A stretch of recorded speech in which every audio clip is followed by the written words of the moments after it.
La joie de l'Éternel fait notre force. Alléluia. Merci Seigneur. Nous sommes dans la joie de nous retrouver. Amen. Je vous salue au nom de Jésus. Je salue tous ceux qui sont connectés, de près comme de loin, dans leur maison, dans leur lieu de travail. Quel que soit le lieu où tu te trouves, mon frère et ma soeur, nous sommes entièrement connectés par la grâce de Dieu. Amen. Je salue aussi la grâce de Dieu qui nous aide à reprendre donc nos cultes de louange, d'adoration et donc d'action de grâce. Bien sûr, en respectant les mesures qui nous ont été données, c'est-à-dire le nombre de 50 personnes et également les lave-mains, les distances barrières et les cache-nez. Amen. Voilà, nous bénissons le Seigneur parce que nous vivons dans le temps où on voit les cache-nez. Que Dieu soit béni.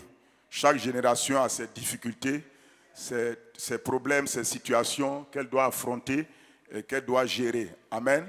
Voilà. Donc nous avons dit, quand vous venez, c'est bon d'avoir vos cache-nez, de pouvoir avoir des gels, même vous-même personnellement, ou bien à la porte, il y en a, afin que les mesures barrières, pour que personne ne soit indisposé de quelque manière que ce soit, et qu'il puisse suivre donc le culte tranquillement, parce que nous avons voulu encore réorganiser pour que la vie de l'église locale continue donc à fonctionner, à se manifester et donc à chose. Donc il y a diverses sortes de cache-nez que vous pouvez payer vous-même.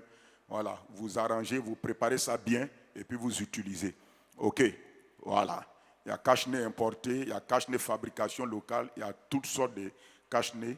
Il y a des cache-nez qui vont ensemble avec tes habits, porte ton cache-nez, tout ça là. Mais dans la grâce de Dieu, nous avançons pas à pas et nous bénissons le Seigneur pour ses bienfaits et donc pour ses hauts faits. Alléluia. Je salue tous ceux qui sont présents et présentes ici. Donc, que le Seigneur bénisse. Ça fait longtemps. Hein? Voilà. Je vous ai manqué, vous m'avez manqué, on s'est manqué. Gloire à Dieu, on se retrouve. Amen. Voilà. Mais on se salue toujours en namasté. C'est comme ça. OK? Donc, que Dieu vous bénisse, que sa paix soit sur vous. Vous voyez l'importance de la communion fraternelle. Quand on est ensemble, c'est aussi notre dimension. Vous comprenez? C'est vrai, chez toi, tu peux prier, mais quand on est ensemble aussi, c'est une autre dimension. Ce n'est pas nous qui l'avons donné, c'est le Seigneur Jésus qui a dit, là où 2 ou 3 sont assemblés en son nom, il est présent. Amen. Donc, dans la Bible, dans la parole de Dieu, dans les Écritures, il y a diverses sortes de choses. C'est-à-dire qu'on peut prier individuellement et personnellement, et ensuite, on peut prier à 2 ou 3 personnes, et ensuite, on peut également prier à plusieurs personnes par la grâce du Seigneur. Amen. Alors, ce matin, nous voulons encore continuer dans la bonne parole de Dieu, parce que le culte, c'est non seulement des temps de louange, d'adoration, ce sont des temps de prière, mais c'est aussi le temps d'écouter la parole du Seigneur et aussi la Sainte Seine et d'apporter nos offrandes au Seigneur pour lui dire merci, pour le bénir et lui rendre gloire dans ce qu'il fait donc dans nos vies. Alors ce matin, nous allons partager la parole de Dieu et avancer. Et le thème du message ce matin, de l'exhortation ce matin, c'est la vérité qui libère. Le thème, c'est la vérité de Dieu qui libère, ou bien c'est la vérité qui libère. Mais nous sommes dans le cadre des choses du Seigneur, mais de manière générale, si on veut élargir le thème, mais c'est la vérité qui libère. La vérité de Dieu surtout qui libère. C'est la vérité de Dieu qui libère. Dis avec moi, c'est la vérité de Dieu qui libère. C'est la vérité de Dieu qui libère. Dis-le encore. Alors, c'est la vérité de Dieu qui libère. C'est la vérité que Dieu donne aux hommes qui libère les hommes. Mon frère et ma soeur, c'est important de le savoir. Nous allons répartir dans Luc chapitre 19 et 18, verset 19, et aussi Deutéronome 10, verset 17, qu'on a pris la dernière fois, et Romains 2, verset 11. Vous notez ces 3 passages-là, et au fur et à mesure, on va les prendre. Luc 10, et puis Luc 19, 18 plutôt, verset 19. Luc 19, 18, verset 19. Deutéronome 10, verset 17. Et ensuite, Romains 2, verset 11. Alors, nous lisons, on a lu ces passages-là, c'est pour être dans le même esprit de ce que nous avons dit la dernière fois et avancé. Alors, qu'est-ce que nous avons dit la dernière fois? La dernière fois, nous avons lu dans Luc 18, verset 19, il est écrit là-bas de manière très claire, il est écrit là-bas, c'est Jésus qui parle, et Jésus dit cette parole-là, j'ai donné les versets pour qu'on aille vite. Jésus lui répondit, pourquoi m'appelles-tu bon? Il n'y a de bon que Dieu seul. Voici une parole que le Seigneur Jésus-Christ nous dit. Ce n'est pas un homme qui le dit simplement, ce n'est pas juste un prophète qui le dit, mais c'est le Fils de Dieu. C'est le Seigneur Jésus, le Sauveur Jésus, le Seigneur de ton âme et le Seigneur de mon âme. C'est la parole incarnée, la parole faite chair. Et c'est Jésus qui dit ici, il répond au jeune homme qui est venu lui poser la question. Et le jeune homme lui a dit, bon maître, que dois-je faire pour avoir donc hérité la vie éternelle? Et le Seigneur Jésus lui dit, il a dit à Jésus, bon maître, que dois-je faire pour hériter la vie éternelle? Jésus répondit à ce jeune homme-là en lui disant, pourquoi m'appelles-tu bon?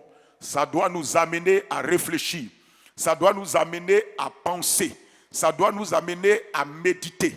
Jésus, on l'appelle bon. Si c'est nous les hommes, qu'on nous disait bon, on va sourire, on va être content, on va être dans la joie, on va monter nos deux épaules.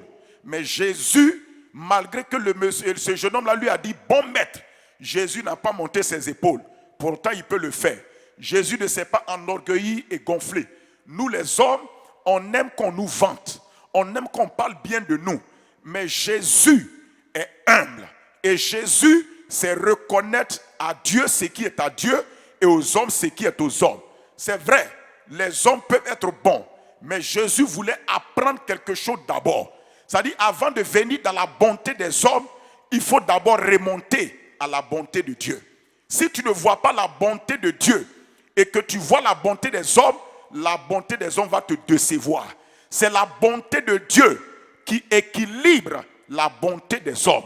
C'est pourquoi Jésus dit à ce jeune homme-là, pourquoi m'appelles-tu bon? Pour quelle raison tu m'appelles bon? Et Jésus de lui donner une révélation importante que toi et moi, nous devons connaître, nous devons savoir. Une révélation que chacun de nous doit posséder dans son cœur. Cette révélation, cette information, révélation, il dit, il n'y a de bon que Dieu seul. Mon frère et ma soeur, réfléchis à cette parole. Il réfléchit à ce verset. Toi, tu veux qu'on t'appelle bon. Mais est-ce que tu reconnais qu'il n'y a de bon en réalité que Dieu seul?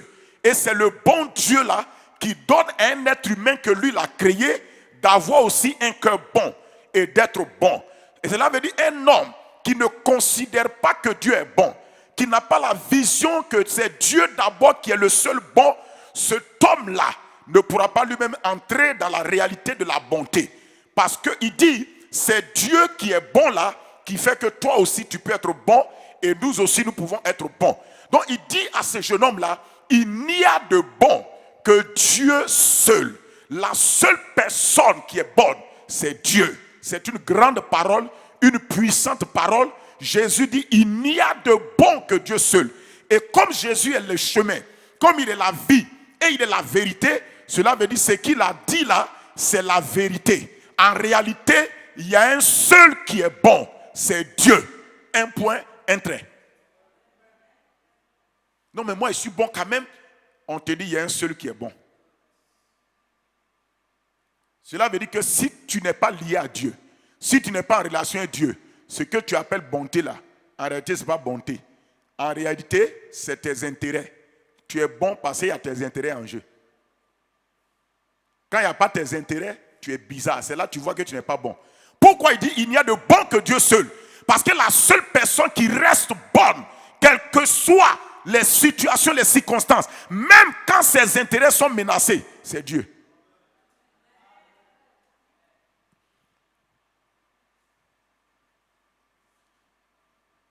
Quand Dieu devait perdre son fils unique pour nous sauver, Dieu a été obligé d'être bon. Quand il fallait qu'il perde son fils pour que tu sois sauvé, pour que je sois sauvé, Dieu a manifesté qu'il est bon. C'est pourquoi Jésus dit, il n'y a de bon que Dieu seul. Un seul est bon, mon frère et ma soeur, et c'est Dieu.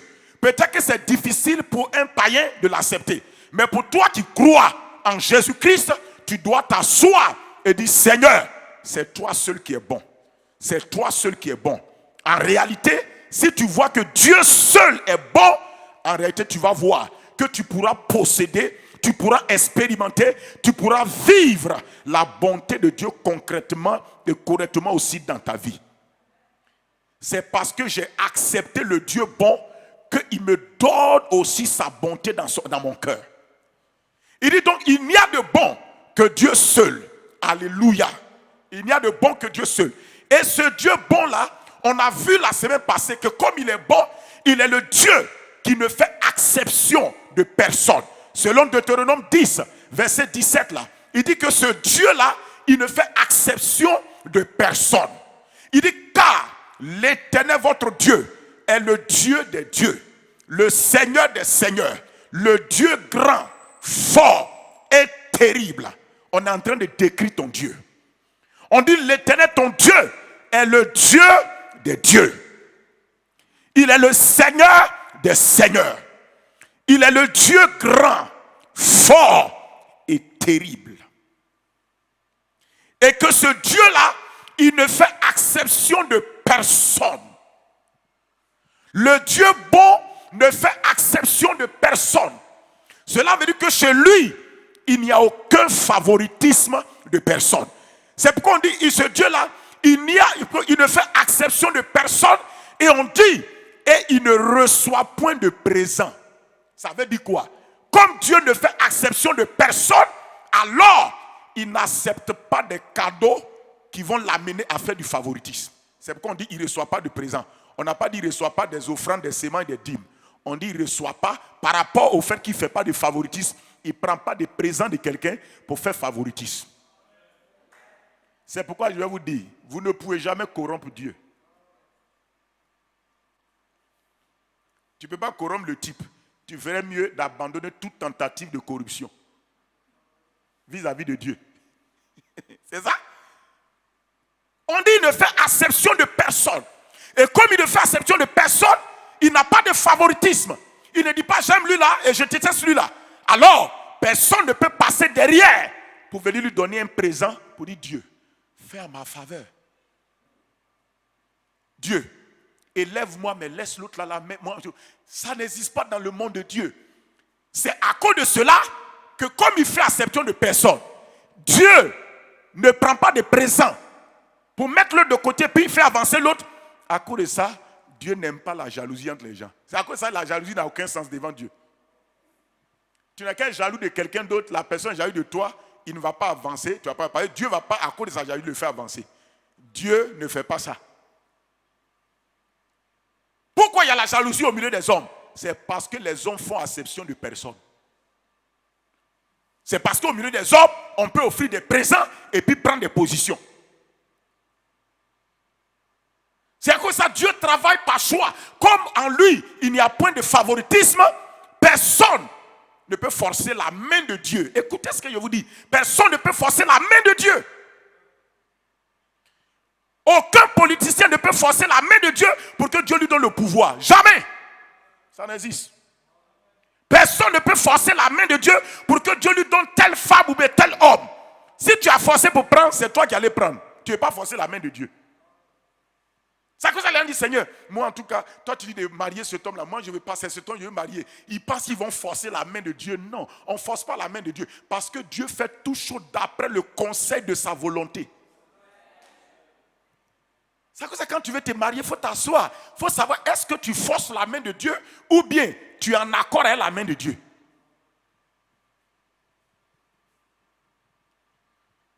C'est Satan qui fait tout ce que Dieu est là, Satan est son contraire.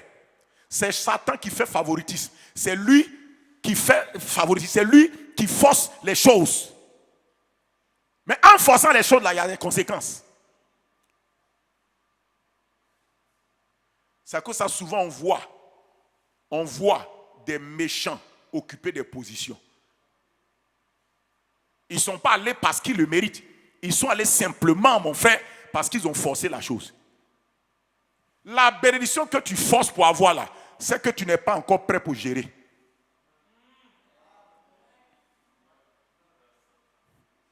Yedio, la bénédiction que tu forces pour avoir, tu n'es pas prêt pour gérer.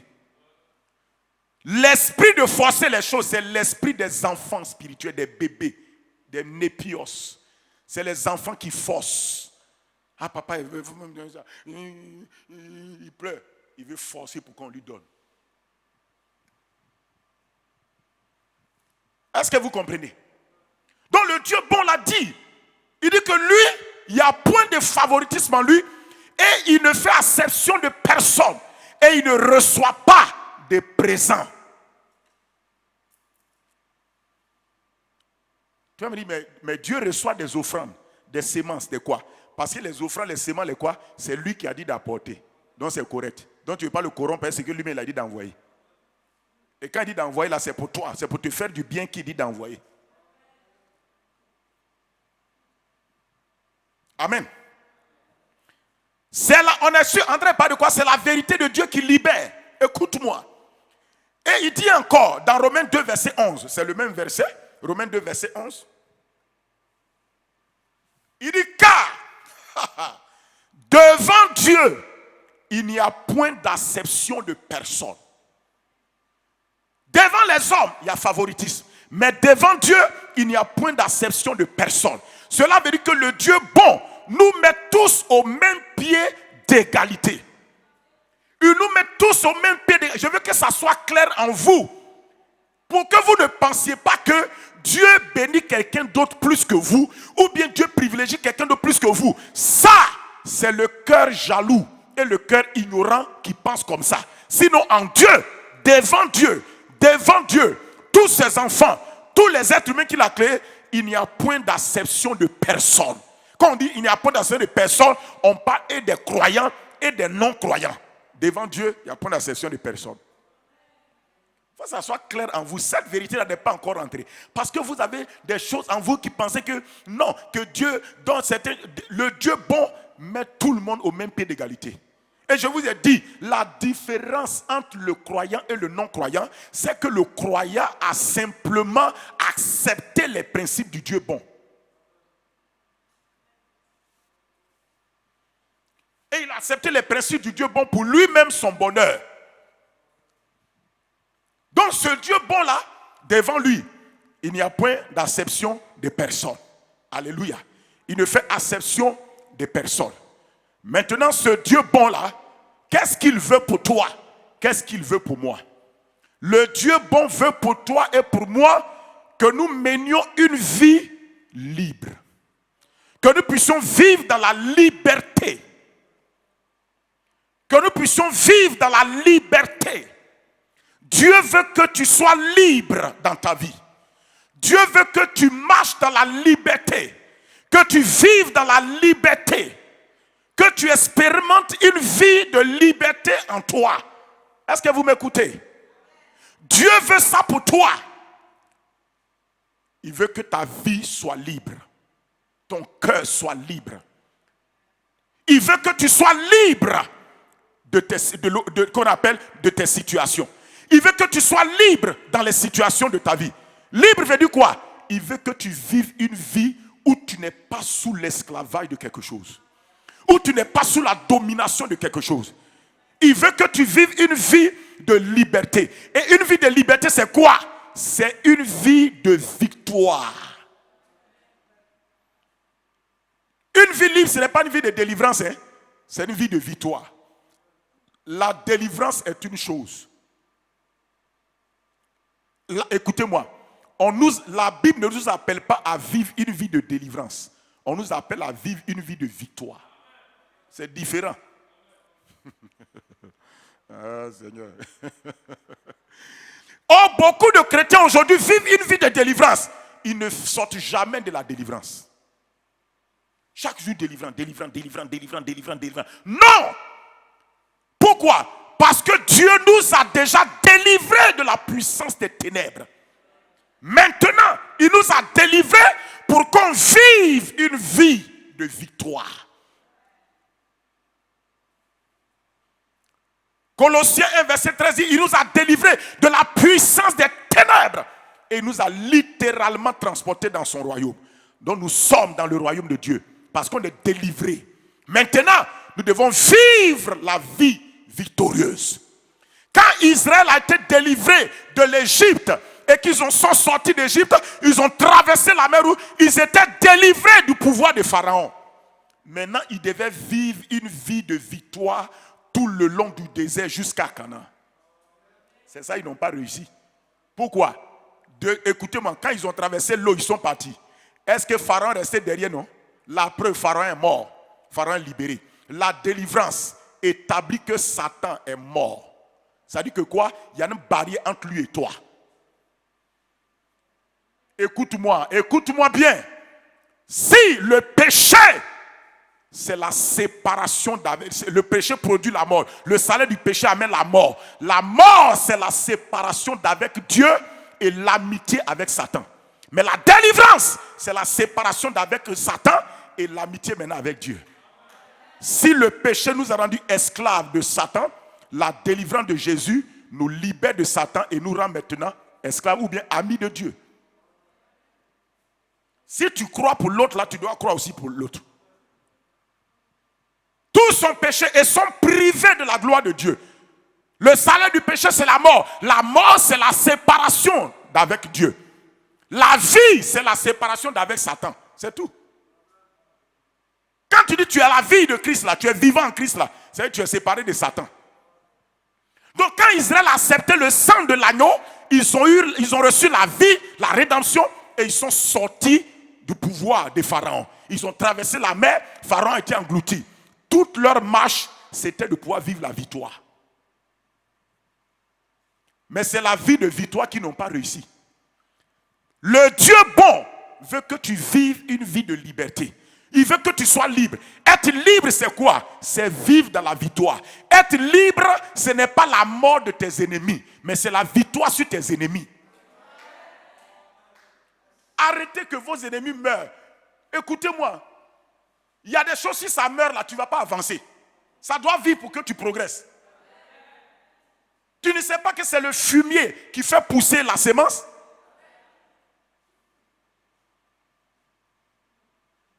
C'est les déchets des bœufs là, pourris là. On met dans la terre, on malaxe pour que la semence pousse bien. Parce que la semence a besoin d'une terre où il y a des contradictions en même temps pour sortir.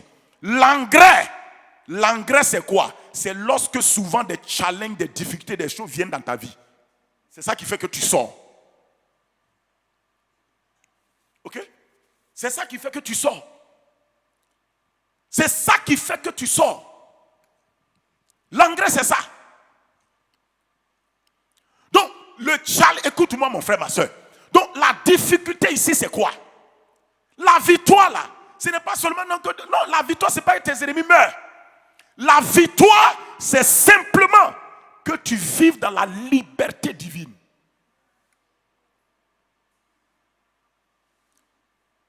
Un homme libre, là, c'est un homme qui vit dans la victoire, même en présence de ses ennemis.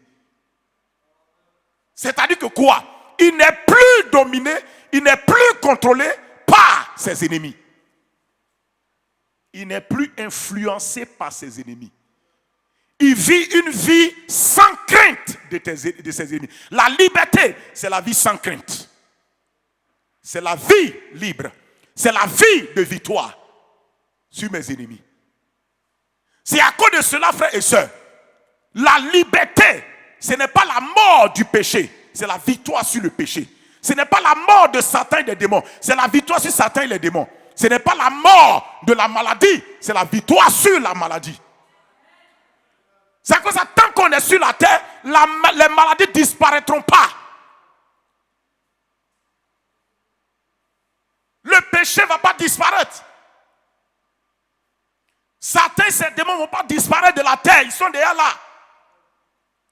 Jésus est venu pour nous donner d'être délivrés de leur pouvoir, mais de vivre la victoire sur eux. C'est pourquoi il a dit dans Luc 1, Quand Zacharie, Zacharie, le père de Jean-Baptiste, a prophétisé, il dit béni soit Dieu, qui nous a visités, qui nous a rachetés. Et ce Dieu-là, il a fait quoi? Il nous a suscité un puissant sauveur. Un puissant sauveur qui nous délivre de nos ennemis et de la main de ceux qui nous haïssent. Ça veut dire quoi? Délivrer de la main de tes ennemis, de la main de ceux qui te haïssent, c'est délivrer du pouvoir de tes ennemis. La main est l'expression du pouvoir. La main de quelqu'un est l'expression du pouvoir de la personne. Le pouvoir de tes ennemis. Être libéré du pouvoir de tes ennemis. C'est de ça qu'il s'agit. Il dit, Jésus est venu premièrement pour nous délivrer du pouvoir de nos ennemis. La délivrance, c'est ça. Quand le pouvoir de ton ennemi qui te rendait esclave est brisé sur toi. Et tu es libéré. Et à travers le sang de la croix, on a été délivré. Amen. Mais maintenant que je suis délivré du pouvoir de mes ennemis, la parole de Dieu m'amène à vivre la victoire, plutôt la victoire sur mes ennemis, c'est quoi? C'est qu'il dit, après avoir été délivré de nos ennemis, regardez le mot, après avoir été délivré de nos ennemis, que nous marchions maintenant dans la liberté, dans la justice, dans la sainteté, sans crainte. La vie victorieuse, c'est la vie où tes ennemis ne te font plus peur. Si tes ennemis te font encore peur, tu ne vis pas une vie de victoire sur tes ennemis. Pour être délivré du pouvoir de tes ennemis, c'est l'onction de Dieu qui fait ça. C'est le sang de Jésus qui fait ça. Mais pour être libéré, écoute-moi très bien, pour être délivré de la crainte de tes ennemis, pour que tu vives libre de tes ennemis, tu vives la victoire sur tes ennemis, ça c'est pas l'onction qui fait ça. C'est la parole qui fait ça. Le sang de l'agneau et l'onction nous libèrent du pouvoir de nos ennemis. Mais c'est la parole qui rentre en nous, qui nous libère de la peur de nos ennemis. C'est pour ça que beaucoup de chrétiens sont délivrés. Ils n'arrivent pas à être libérés de la peur de leurs ennemis parce que la parole n'est pas en eux comme il faut. Quand la parole n'est pas en toi, la peur de tes ennemis est développée. Mais quand la parole vient, l'assurance de ton Dieu est développée et tu n'as aucune peur de tes ennemis. Et quand la parole de Dieu vient en toi, c'est elle qui va t'amener à vivre dans la liberté. En réalité, un homme qui est libre, c'est un homme qui ne vit plus sous la peur, la crainte de ses ennemis. Deuxièmement, cet homme-là, il vit libre et il vit dans la victoire. Amen. Et le problème, c'est qu'on a accompli toujours souvent une partie de la délivrance. On libère les gens du pouvoir de leurs ennemis, mais on ne les délivre pas de la peur de leurs ennemis. Donc, ils ne peuvent pas vivre une vie chrétienne victorieuse, une vie libre, une vie de victoire. Pourquoi? Parce que quand la peur de ton ennemi est en toi, tu ne vis pas une vie de victoire. Tu vis une vie sous la contrainte. Tu vis une vie sous la peur. Tu as peur de rencontrer ton ennemi. Tu as peur de faire face à face encore à la situation. Mais un homme qui vit libre, qui ne vit plus sous la crainte de ses ennemis, même s'il les rencontre, ils ne lui disent rien. Et ces gens de personnes-là, tu n'as qu'à rêver pour lui dire que j'ai vu que tu es mort dans 2 jours. Il dit ça, c'est pas moi. Mais si ça te tourmente, c'est que tu vis encore sous la peur de tes ennemis.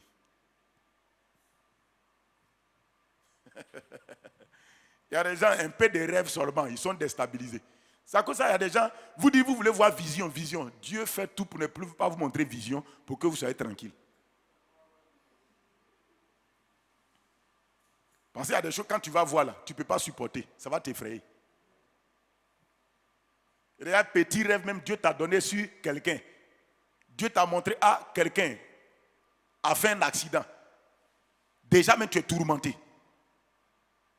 La personne même n'est pas tourmentée, mais toi-même qui as vu la chose, tu es tourmenté. Pourquoi? Parce que tu ne comprends même pas comment ça fonctionne. Voici une relation qui te dépasse. Mais si tu as la parole en toi, tu as la parole dans ton cœur, ça ne te contrôle pas. Quand tu te lèves, tu dis je révoque ça là sur la vie de telle personne au nom de Jésus. C'est comme ça. C'est comme ça on réagit. Un homme libre là, c'est comme ça. Mais on va voir.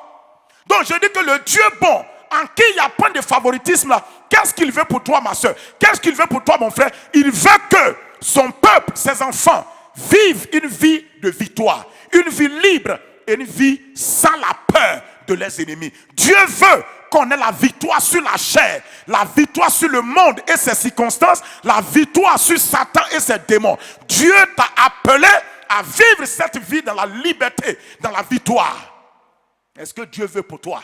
Dieu veut que tes circonstances que tu vas rencontrer, que tu vives la victoire là-dessus.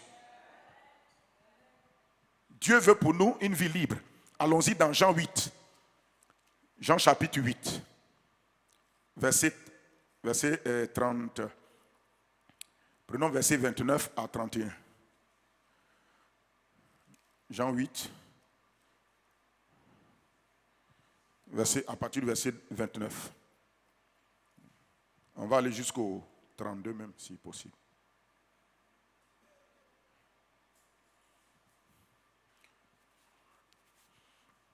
Regardez, frères et sœurs, regardez. Jésus dit, celui qui m'a envoyé est avec moi. Il ne m'a pas laissé seul. Je veux que quelqu'un écoute attentivement ce message-là. Ça va te libérer. Hey, Kandola, Patariakata. Il dit, celui qui m'a envoyé est avec moi. Je parle du Dieu bon. Le Dieu bon, en qui il n'y a point de favoritisme. Son désir, c'est que ses enfants vivent dans la liberté. Sans peur. Sans être dominés par leur situation et circonstances. Mais qu'ils vivent dans la victoire. Il dit, ce Dieu-là, il nous a envoyés en vainqueur pour vaincre. Il dit, Jésus parlant, il dit, celui qui m'a envoyé est avec moi.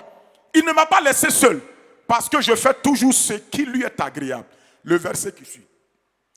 Comme Jésus parlait ainsi, écoute, comme Jésus parlait ainsi, plusieurs crurent en lui. Parce qu'il n'y a pas plutôt la foi sans la parole. C'est parce que Jésus parlait que ça provoquait dans les gens de croire. La Bible dit, comment croiront-ils en celui dont ils n'ont pas entendu parler? Si tu n'as pas entendu parler, tu ne peux pas croire. Ésaïe 53, il dit, qui a cru à notre prédication? C'est là où il y a une prédication, les gens ont l'opportunité de croire. C'est pourquoi vous ne pouvez pas prier pour que les gens croient. Prier pour que les gens croient, ils ne croiront pas. On ne croit pas parce qu'on prie pour quelqu'un, on croit parce qu'on a entendu quelque chose. Vous devez placer les prières dans le bon sens. Nous prions pour que le cœur des gens soit disposé à l'évangile. Mais on ne prie pas pour qu'ils croient. Pour qu'ils croient là, il faut aller parler. Parce que la foi vient de ce qu'on entend. Le gars n'a rien entendu. Toi, tu es en train de prier pour quelqu'un qui n'entend rien de ce que toi tu pries. C'est toi ceux qui entends ce que tu pries. Est-ce qu'on ne va pas se réveiller? À quoi nous sert d'être devant la bonne porte et puis de prendre la mauvaise clé? Tu veux que les gens croient? Annonce l'évangile. Nous, l'église, on est là souvent, on dit aux gens, ah, les incroyants, mais les incroyants sont incroyants parce qu'ils n'ont jamais entendu parler de ce qui toi t'a permis de croire là. Ça ne sert à rien de traiter quelqu'un d'incroyant si tu ne lui as pas donné l'occasion de croire. Et le seul moyen de donner à quelqu'un l'occasion de croire, c'est lorsque mon frère et ma soeur, il a entendu parler de Jésus. Les gens doivent entendre parler. Jésus a dit, allez prêcher la bonne nouvelle à toute la création. Celui qui croira. Pourquoi il croira? Parce qu'il a entendu quelque chose que tu as annoncé. Donc prêcher l'évangile là, évangéliser la ma soeur, mon frère, dans ton quartier, dans ta maison, dans ton lieu de travail là, c'est quoi? C'est le système par lequel Dieu donne l'opportunité aux gens de croire. Donc en prêchant l'évangile, on engage un système pour permettre aux gens de croire. C'est à cause de ça, l'apôtre Paul, quand il a vu ça, il a dit, malheur à moi, malheur à nous tous, mon frère, si on n'annonce pas l'évangile. Hein, cela veut dire qu'on aura empêché les gens d'avoir l'occasion de croire. C'est l'amusement. C'est à cause de ça qu'il n'y a pas à faire de bossologie d'annoncer l'évangile là. Tout chrétien doit annoncer l'évangile. Vieux père, jeune père, petit père, grand père, tout le monde doit annoncer l'évangile. Annoncer l'évangile. Il y a des gens que tu rencontres dans ta vie, annonce l'évangile. Il y a des gens qui sont dans ta catégorie où tu as accès à eux, annonce l'évangile. Écoutez-moi, toute personne a un public à qui il peut parler. Je répète, toute personne a un public à qui il peut parler. Je dis, derrière toi qui es assise devant moi là, ou bien dans ta maison là, il y a un public qui est autour de toi. Ils sont là. L'ensemble des gens avec qui tu as une connexion, c'est eux ton public.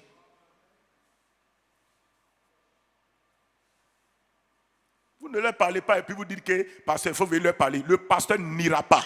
C'est ton public, c'est ta chair, c'est ta foule. Tu as un micro là-bas, parle. Il faut qu'on organise pour que le pasteur vienne parler. Tu n'organises rien ici. Tu organises toi-même, tu parles. Quelle est cette génération où le pasteur doit venir tout faire? Alors pour quelle raison tu es né de nouveau alors? Pour quelle raison tu as le Saint-Esprit? Pour quelle raison tu as la parole de Dieu? Le Saint-Esprit rend tout le monde capable de servir. Amen. Si chacun était conscient de son public, nos églises seraient remplies. Les croisades d'évangélisation ne suffisent pas pour remplir une église. C'est les évangélisations individuelles, contact personnel dans ton propre monde. C'est ça qui remplit les églises. Et ça, c'est là-bas que souvent Satan nous attaque. Il nous amène la honte, la timidité. Pour ne pas qu'on le fasse. Dans tous les cas, confinement va finir. On va se retrouver. On va se retrouver bien. On va parler de certaines choses. Vous avez compris? Dans tous les cas, vous êtes assez reposé où? Donc, le travail vous attend maintenant. Ok. Donc, reposez-vous, il n'y a aucun problème. Mais reposez-vous. Reposez seulement.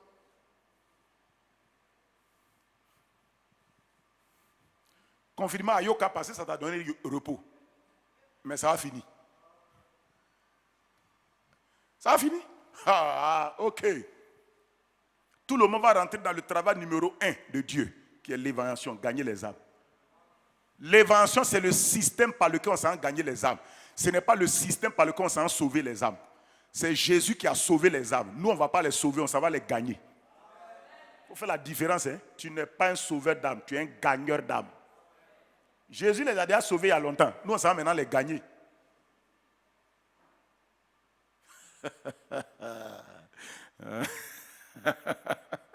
On s'en va sauver les âmes. Seigneur, nous prions pour le salut des âmes. Arrêtez ces prières-là. Arrêtez les intercessions mal placées là. Nous prions pour le salut des âmes. Nous prions pour le salut des âmes. Tu ne peux pas prier pour le salut des âmes. L'intercession du salut des âmes, là, c'est ce que Jésus a fait à Gethsémani. Personne ne peut plus faire ça. La seule intercession, c'est pour gagner les âmes. Tu as compris? Dis Seigneur, je veux les gagner.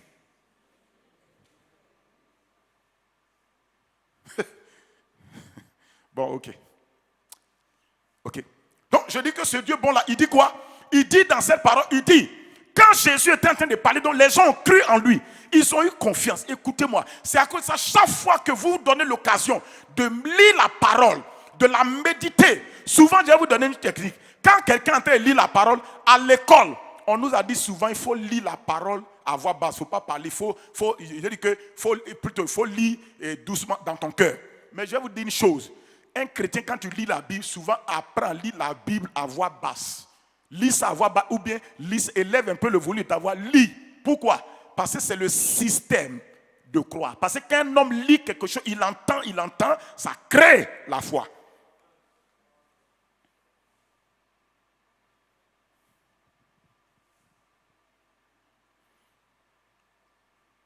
C'est à cause de ça, quand Dieu a dit à Josué de méditer là, méditation là, c'est un mot que nous, on ne connaît pas trop. Dans le système oriental, asiatique, tout cela, les gens comprennent bien le sens du mot méditer. Méditer, méditer veut dire dans le hébreu murmurer à voix basse à soi-même. C'est comme le système par lequel tu deviens ton propre prédicateur. Tu te prêches à toi. Si quelqu'un est en Christ, il est une nouvelle création. Les choses anciennes sont passées. Toutes choses sont maintenant nouvelles. Si moi, Daniel, je suis en Christ, je suis une nouvelle création. Les choses anciennes de ma vie sont passées. Voici, toutes les choses de ma vie sont nouvelles. En disant ça, je suis en train de me parler à moi-même. Je suis en train de croire. Vous aimez lire et puis... Ça va te donner la voix. Parle! Pourquoi? Pourquoi il te dit ça? Parce que tes problèmes là, eux ils te parlent. Tes situations là, quand tu es assise là, elles te parlent. C'est leur voix là qui crée en toi la peur. Tu as compris? Les chrétiens ne parlent pas. La vie n'est pas faite d'écouter seulement. Il faut parler. C'est ce que tu entends qui crée la foi. Donc quand tu lis la parole, il ne faut pas vraiment... On nous disait en classe, lisez vos yeux, il ne faut pas parler. Quand quelqu'un est en train de lire, il ne faut pas parler. C'est qu'on est privé de la méditation. Allez-y voir dans d'autres lieux. Quand les gens apprennent comme on appelle, à lire les livres là, ils lisent ça à voix haute. Pourquoi? C'est ce qui est parlé qui est sémé. C'est ce qui est parlé qui est sémé. C'est ce qui est parlé qui est sémé. Pourquoi? Ton argent même qui est dans ta poche là, pourquoi ça ne te donne rien? C'est l'argent que tu libères pour donner aux commerçants qui te donne en retour le produit. C'est la parole que tu as vocalisée. C'est ça qui te donne le produit. Comme Jésus parlait, plusieurs ont cru. Et maintenant, il a dit quoi au verset 31? Suis-moi. Il dit comme. Et il dit aux Juifs qui avaient cru en lui. Maintenant, Jésus dit à ceux qui avaient cru en lui. Donc ici, il parle. Il a parlé. Première prédication, ça a permis que les gens soient des croyants. Deuxième prédication, ce n'est pas les croyants. Il dit maintenant que vous êtes des croyants, vous devez aller à un autre niveau. Et beaucoup de gens s'arrêtent au niveau d'être croyants. Écoute-moi, suis ce que je dis. Il dit aux Juifs qui avaient cru en lui, tu es croyant, je suis croyant. Mais ce que Jésus va dire ensuite, c'est pour maintenant ceux qui ont cru. La première parole, les gens ne croyaient pas. Quand il a parlé, ils ont cru. Maintenant qu'ils ont cru, il veut les amener à un autre niveau. Un croyant qui reste simplement croyant, il n'évolue pas dans sa vie spirituelle. Parce que le croyant, c'est un niveau. Être croyant, c'est la base. Mais tu dois maintenant bâtir et avancer. Il dit aux Juifs qui avaient cru en lui, si vous demeurez dans ma parole, suis-moi mon frère, si vous demeurez dans ma parole, vous êtes vraiment mes disciples. Quelle parole? Jésus a parlé, ils ont cru. Maintenant il dit à ceux qui ont cru, cela veut dire que cette parole-là ne concerne pas tout le monde. Ça concerne les croyants. Si tu es un croyant, ce que je vais dire là maintenant, ça te concerne. Parce que Jésus veut te faire passer, toi le croyant, à un autre niveau de vie. Tu es rentré dans la dimension de vie croyant.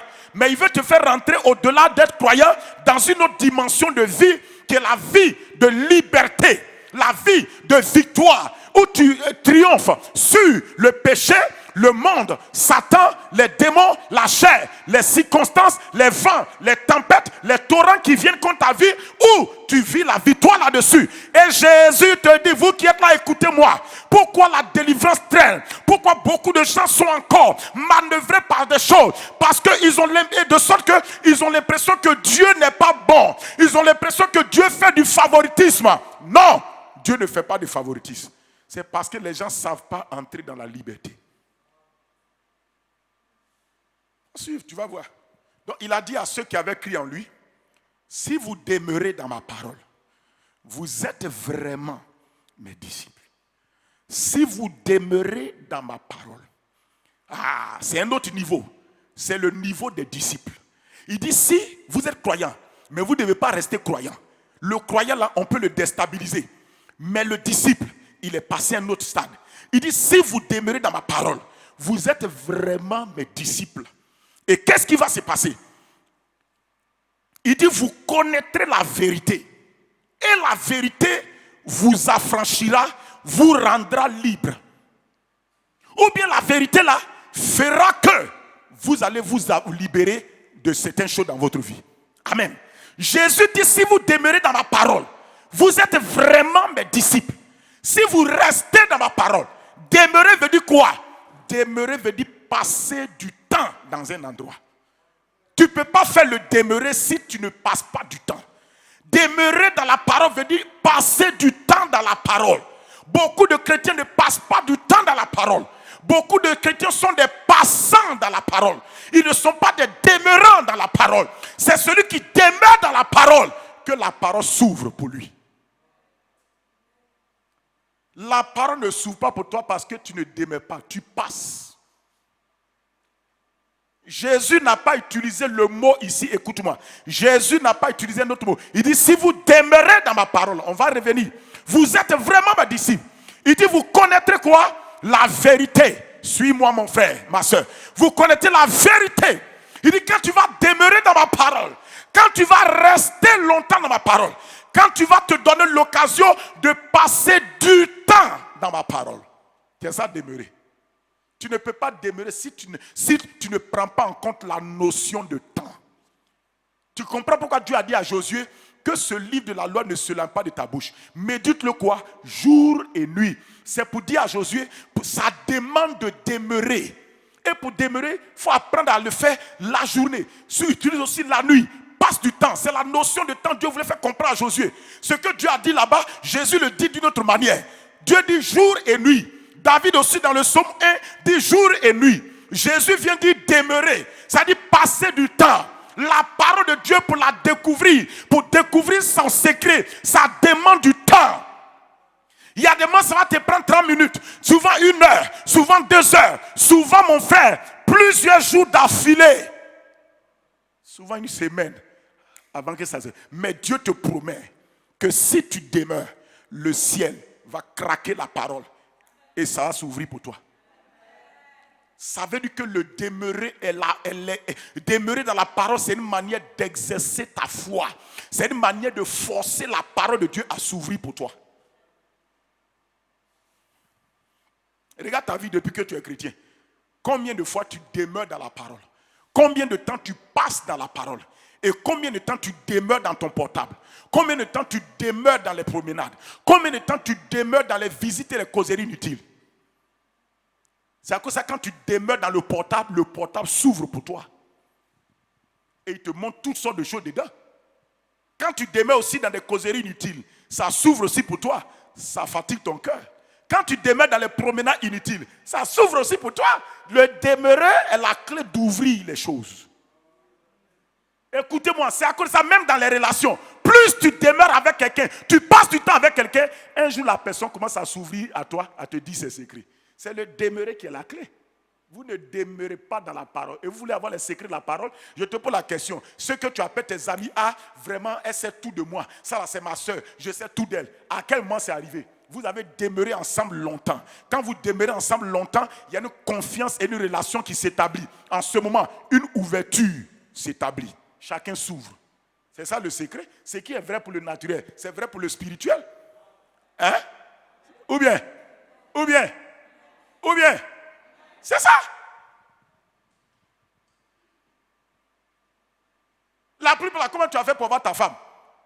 Tu lui as parlé un jour, elle ne s'est pas ouverte. Aucune femme ne s'ouvre en un jour. Un seul coup, ça ne c'est pas sincère. La femme est créée comme ça. C'est un système de fermeture. Mais c'est le demeurer qui fait qu'elle s'ouvre. Tu insistes, tu l'appelles bonjour. Tu rends visite, tu fais cadeau, tu offres cadeau. Tout ça, tu dis des paroles. Tout ça, tu insistes, tu persistes.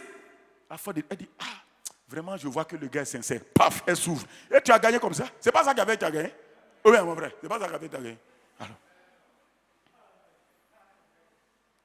Tu n'as pas demeuré. C'est à cause de toutes les femmes, c'est comme ça. Elles aiment ceux qui persévèrent, qui persistent, qui insistent, qui persistent et qui signent. Ils signent les cadeaux. Ils signent les grâces. Ils signent le chèque. Alléluia. Praise the Lord. C'est ça. Mon ami, souvent sous la pluie, tu demeures. Il pleut, mais tu dis non, je suis là. Tu as eu froid, mais tu as demeuré.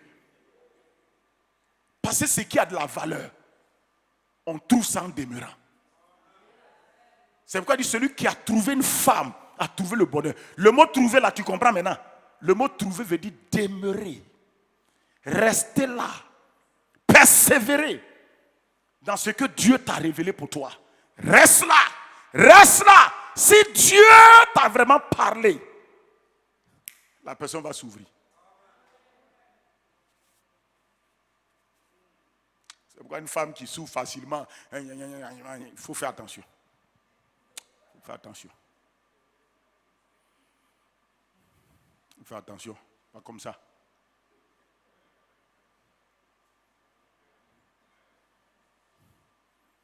Si elle souffre facilement comme ça, c'est qu'elle veut quelque chose de toi, c'est tout. Il ne faut pas regarder ça. Vous m'écoutez, hein? Une jeune fille là. Une jeune fille, il faut prendre position dans la parole. Reste là. Reste dans la dignité. Pourquoi? Parce que c'est quand tu laisses la personne prendre du temps que toi, ça te permet de discerner certaines choses dans la personne. Mais facilement comme ça. Ah, en tout cas, sinon bon, moi-même, je ne voulais pas, mais bon, comme tu as dit, c'est quoi ça? Reste là, prie, mancandos, bragadalabassa. Laisse-le demeurer. Si le demeurer est le système pour découvrir la sincérité de la chose.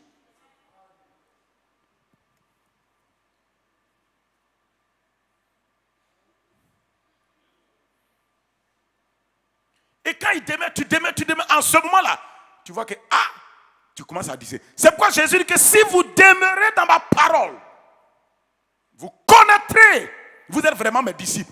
Mais il dit, là, quelque chose, un autre niveau qui va se passer. Vous allez rentrer dans un niveau qu'on appelle le niveau de la liberté, de la victoire. Il dit, vous connaîtrez la vérité. Cela veut dire que même la parole connaît le principe de demeurer. Elle va se briser, se craquer. Et pour dire ce que tu cherches là, voici ça. Il dit, vous connaîtrez la vérité. Regardez-moi, frères et sœurs, suivez-moi. Il dit, vous connaîtrez la vérité. Regardez. Il dit, la vérité vous affranchira. Il a dit quoi? Ce n'est pas demeurer qui va t'affranchir. Il dit, si tu demeures, c'est pour connaître la vérité. Le demeurer là, c'est pour connaître. Le mot connaître ici, c'est le mot grec ginosko. Ginosko, c'est la connaissance qui vient par révélation, par découverte. La connaissance qui vient par le fait qu'on a allumé la lumière. De ce que tu ne voyais pas maintenant, tu vois. Ginosko, c'est la connaissance qui dévoile le secret qui était caché. C'est pourquoi il dit, si tu demeures, tu restes là. Il dit, demeurer va t'amener à connaître la vérité.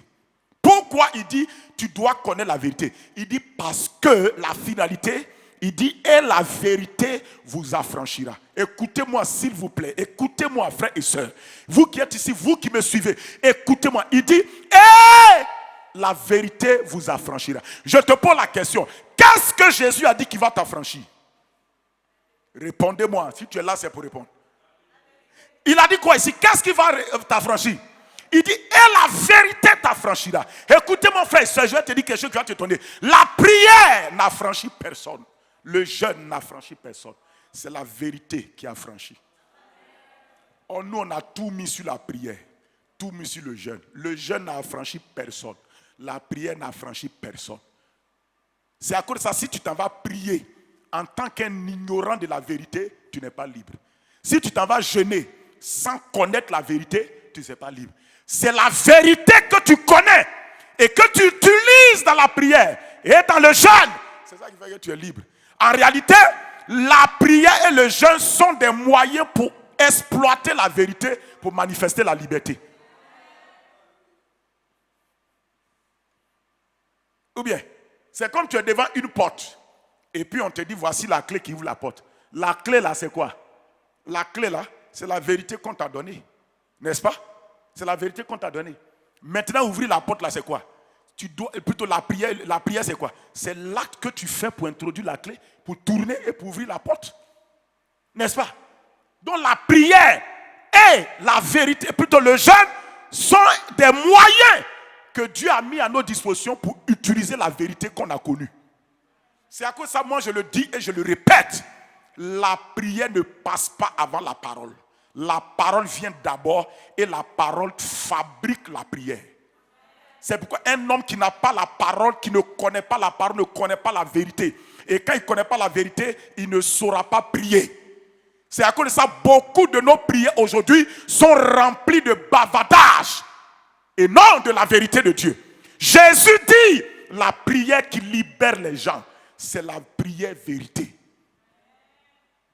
Je te pose maintenant la question. Qu'est-ce que tu utilises dans ta prière? C'est pourquoi je vous dis, je le répète, que la prière ne prend pas sa source dans nos besoins. La prière prend sa source dans la vérité de Dieu. Si Dieu n'a rien dit, même si tu as un besoin, il n'est pas tenu de t'aider. Je te pose la question. Ton besoin est lié à toi. Mais la prière par rapport à ton besoin est liée à ce que Dieu a dit sur ton besoin. Je répète. Ton besoin est lié à toi, à ta vie. Mais la prière pour aider ton besoin est liée à ce que Dieu a dit. Cela veut dire que même si tu as un besoin dans ta vie, que Dieu n'a rien dit de ton besoin, il n'y a pas de prière qui existe pour aider ton besoin. Il faut m'aider. Amen, là on ne paye pas. Il faut dire amen. J'ai dit, oh, les besoins de ta vie là sont liés à qui? C'est lié à toi. Quand tu n'as pas à manger, c'est lié à qui? C'est à toi. Quand tu es souffrant dans ton corps, c'est lié à qui? C'est à toi. Quand tes affaires ne marchent pas, c'est lié à qui? C'est à toi. Quand ça ne va pas dans ta vie là, c'est lié à qui? Les besoins d'un homme sont liés à l'homme. Mais la prière qui va aider la personne dans son besoin est liée à ce que Dieu a dit, a promis à la personne ou bien a dit par rapport à son besoin. Cela veut dire que quand tu as un besoin, ne te concentre pas sur ton besoin. Mets-le à côté. Va chercher qu'est-ce que Dieu a dit sur mon besoin. Est-ce que Dieu a dit quelque chose sur mon besoin? Si Dieu a dit quelque chose, alors la prière pour solutionner mon besoin existe. Le gars n'a rien dit. Toi, tu dis que tu as prié. C'est à cause de ça, il te dit, quand tu pries là, tu pries dans la peur. Tu pries en espérant que Dieu va t'écouter, il va t'aider. C'est à cause de ça, un homme qui prie par rapport à ses besoins, il prie en espérant. Il prie avec larmes. Il prie avec pitié. Il prie en mendiant. Il prie en ayant une attitude de mendiant, de pitié, une attitude funèbre, une attitude de pleurs. Oh Dieu, Seigneur, il faut m'aider, Seigneur. Tu ne fais pas là. Dieu ne regarde pas ça. Il t'a dit quoi? Ça vous surprend, vous n'aimez pas ça là. Tu n'aimes pas ça là. Parce que toi tu penses, les pleurs sont liés à une pression qui sont en toi. Les pleurs, Dieu ne regarde pas les pleurs. Les pleurs, c'est simplement la situation fait tellement pression que naturellement, il y a une pression qui est en toi, tu pleures. Donc, le système de pleurer, c'est le système d'évacuer le trop de pression qui se trouve à l'intérieur. C'est tout.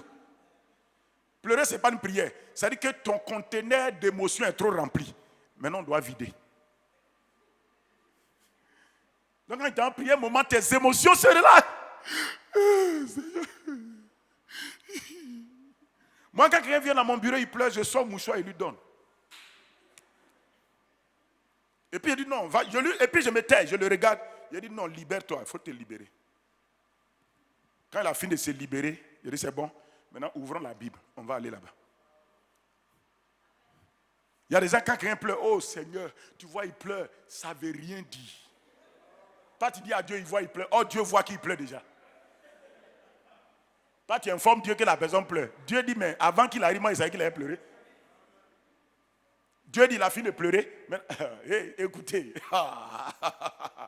Oh, Goda, Parakado Massa. Écoute-moi, mon frère. Pourquoi? Parce que Dieu ne veut pas nous libérer sur la vie des émotions. Dieu ne veut pas te délivrer et te donner de vie dans la victoire sur la base des émotions, mais sur la base de la vérité. La délivrance n'est pas émotive. Écoutez-moi, la délivrance, ce n'est pas quand les démons arrêtent de visiter ton sommeil. La délivrance, c'est quand tu connais la vérité. on va le voir. Ah, écoutez-moi, je sais de quoi je te parle. Hein? Je ne m'amuse pas. Je sais de quoi je te parle. Les démons qui oppressent les gens dans le rêve là. Avant, quand je me lève, je commence à attaquer. Dieu dit, Satan, un jour Dieu m'a dit, il dit, le diable est en train de t'épuiser. Tu fais rêve à 2h du matin. Tu as prié 1h jusqu'à 3h. Aussitôt que tu dors, à 3h30, le diable envoie un autre rêve. Tu te lèves, tu pries, 1h encore. Tu dois aller au travail. Et tu t'en vas au travail, tu as sommeil. C'est Dieu qui a fait ça? Le diable est en train de te manipuler. Dieu m'a dit, si tu n'acceptes pas que ce que je dis est vrai, tu vas souffrir. Et c'est là que j'ai commencé maintenant à regarder la parole de Dieu. Et j'ai accepté la parole. Et quand j'ai accepté la parole de Dieu, même quand je dors et je fais certains rêves, je ne m'occupe pas de ça. Je dis, dans ce que Dieu a dit est déjà vrai. Le rêve ne signifie rien. Ok, d'accord. Vous voulez affronter le diable à émotion. Tu as une fois vu quelqu'un pleurer, et puis sorcier l'a délivré, et puis il est parti. Sorcier dit, le gars il pleure, il faut le laisser, il va partir. Jamais. Ils ne connaissent pas ça. Parce que dans le monde spirituel, on s'en fout de tes larmes.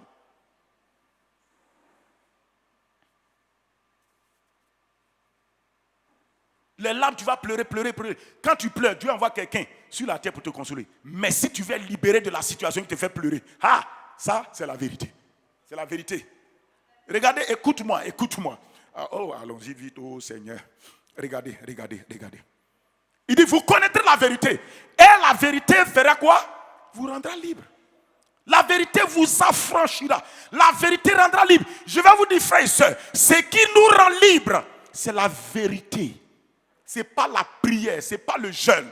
Je te le dis pour que tu apprennes à prier dans la vérité, par la vérité et avec la vérité. Maintenant, la vérité là, c'est quoi? La vérité, c'est quoi? Il y a assez de définitions de la vérité, mais écoute les définitions que je vais te donner. La vérité, c'est quoi? La vérité, première définition de la vérité, je parle de la vérité de Dieu. Je vais te montrer ce que Dieu dit vérité, ce que Dieu appelle vérité. Parce que chez nous ici, quand on parle mal à quelqu'un, on dit, je lui ai dit la vérité. Ce n'est pas de ça qu'il parle. Ce n'est pas de ça qu'il parle. Si tu fais ça là, tu auras des coups de poing. Tu auras des choses, tu vas briser les relations.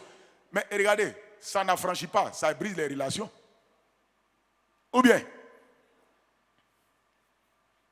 quand les gens parlent mal, ils disent que non, il a dit la vérité. Ah non, moi, il lui a parlé. Hein. Est-ce que tu as dit la vérité à la personne? Est-ce que tu as parlé selon la vérité à la personne? La vérité qui est dite avec amour pur, ça corrige toujours les relations. Si quelque chose divise les gens, ce n'est pas la vérité. C'est gros cœur. Tu parles un gros cœur aux gens, tu dis qu'il a dit la vérité. La preuve, tu tentes à asseoir les gens pour dire, non, moi, en tout cas, je ne me suis pas laissé faire, je lui ai parlé. Non, ça montre que mon frère, ce n'est pas la vérité, tu allais dire. Tu allais te défendre, tu allais t'afficher, tu allais t'affirmer. Regardez plein de relations que vous avez gâchées, plein d'opportunités que vous avez gâchées. Regardez, il faut regarder ta vie. Regarde ta vie. Tu voulais venir au culte, non? Écoute-moi, tu es devant moi. Regarde ta vie. Les relations gâchées, tout est brisé. Et tu dis, il a dit la vérité. Quelle vérité? Jésus dit, lui, sa vérité, ça rend libre. Il dit, quand tu vas connaître lui sa vérité là, il dit, ça te rend libre. Je te dis, je vous dis, la liberté, ce n'est pas quand la personne dont tu te plains arrête de faire la chose dont tu te plains. C'est que la chose qu'elle fait là ne te domine plus. Je vous dis, vous êtes là, Vous me regardez comme ça. Toi, tu penses... Ah, Seigneur, pour vous penser, j'ai dit la vérité. Écoute-moi, la vérité, la liberté, la victoire. La victoire, ce n'est pas quand tes ennemis meurent. La victoire, ce n'est pas quand ton mari arrête de te fatiguer. C'est quand ce qu'il fait pour te fatiguer ne te fatigue plus. Tu as vu, ton amen est compliqué. Oh. Mais bon, tu n'as pas l'air de croire. Hein. De te donner un exemple. Tu veux exemple. Jésus a choisi 12 disciples. Et depuis le départ, il savait qu'il y a un qui va l'assassiner, le livrer pour être tué. Mais Jésus vivait la liberté et la victoire. Ça ne lui disait rien. Pourtant, il sait que c'est le gars là qui va le tromper.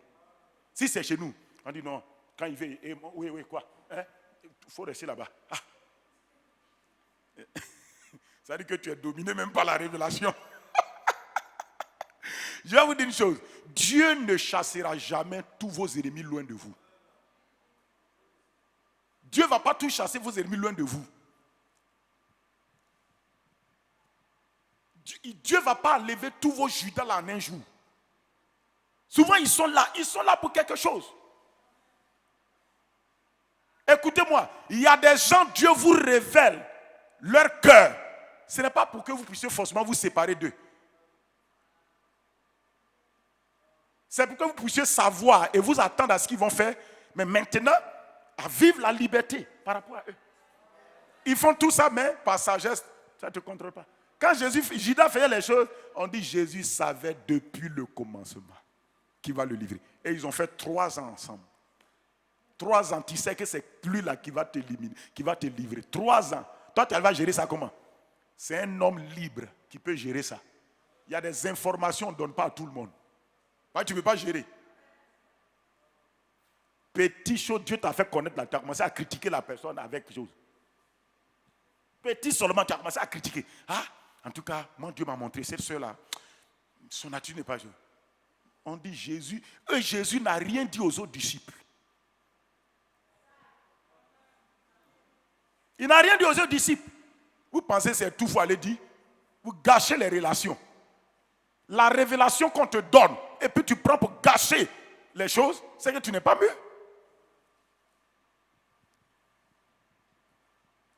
3 ans, le gars vit à lui. Il sait que c'est lui qui a le livré.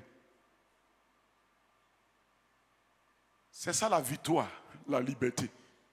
Il connaissait la vérité. Il a eu l'information, mais il vivait dans la vérité. Jésus a eu la révélation de ce que Judas va faire, mais il vivait avec la vérité. Or, c'est la vérité qui le rendait libre. Et il savait que tant que le Père ne donne pas une autorisation, quel que soit ce que le gars va faire, ça ne marchera jamais. C'est ça une vie de liberté. Beaucoup de femmes, vous pensez que si votre mari se convertit, vous serez libre. C'est faux. Ah, ok. Tu penses si ta femme se convertit, ah vraiment, passer là au moins je serai libre. Ce n'est pas vrai, mon ami. Si ta femme se convertit, ton mari se convertit, tu vas trouver qu'il y a autre chose qui te rend esclave.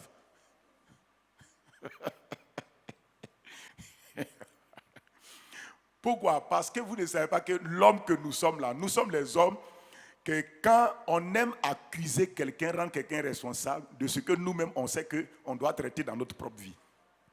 C'est comme ça on est. Maintenant un jour, Dieu permet la personne, on n'est plus là. Maintenant tu es là. Et tu vois que rien n'a changé. En réalité, ce n'est pas la personne qui était le problème. C'est toi. Je vais vous dire une chose. C'est à cause de ça que Dieu s'occupe de vous pour que vous puissiez mûrir. Afin quel que soit le lieu où vous place, personne ne vous chose. Regardez Daniel, Shadrach, Meshach, Abednego. Ils étaient libres. Ils étaient dans le pays de la confusion Babylone.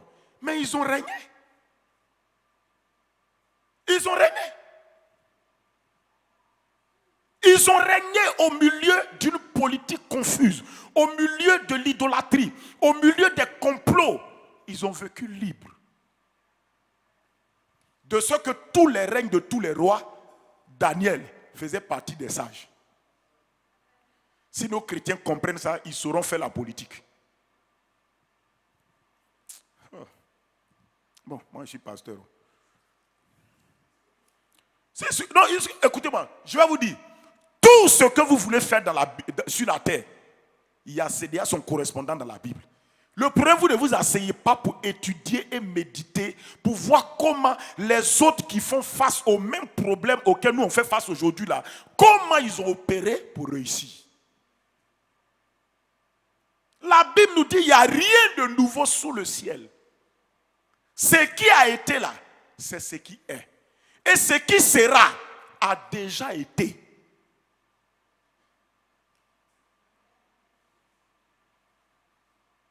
Toi, tu penses que tu es le seul homme dont la femme n'est pas convertie. Va lire dans la Bible, tu vas trouver des gens comme ça. Il y a une femme là, son mari s'appelait Nabal, le fou. Voilà un mari qui n'est pas converti. Comme elle a fait. Elle a utilisé la sagesse. Il y a tout. Pourquoi Dieu a permis qu'on écrive l'histoire des femmes stériles qui n'enfantent pas dans la Bible?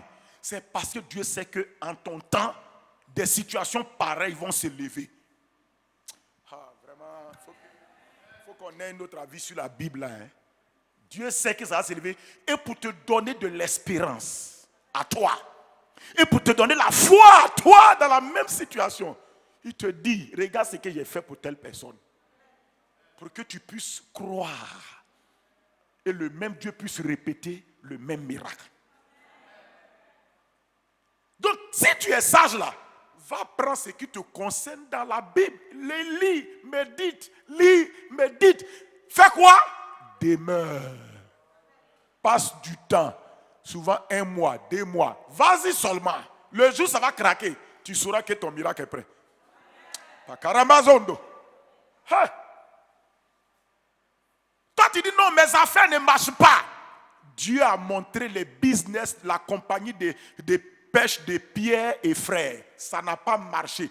Toute la nuit, ils ont travaillé. Toute la nuit, ils ont fait des efforts. Rien. Ils n'ont rien pris. Leur expertise n'a pas marché. Il y a des situations où ton expertise de diplôme ne marchera pas professionnellement. Tu vas faire comment? On te montre qu'il faut aller t'asseoir. Laisse qu'elle. Il y a quelqu'un qui est dans ta barque. Il faut le reconnaître. Reste tranquille. C'est là. Comment il a fait? À ton avis, on a écrit ça là, c'est pourquoi? On a écrit ça là, c'est pourquoi? Quelqu'un a une femme, il a des enfants, il a des ouvriers à payer. Ils s'en travaillent toute la nuit, ils ne prennent rien. Voici la banqueroute qui arrive comme ça.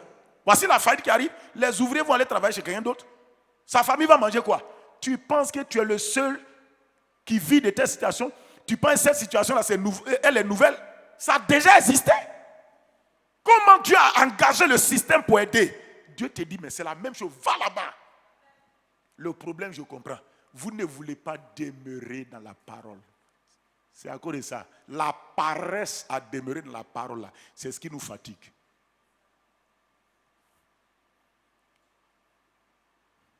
Mais regardez, en un seul instant, Jésus a dit une parole.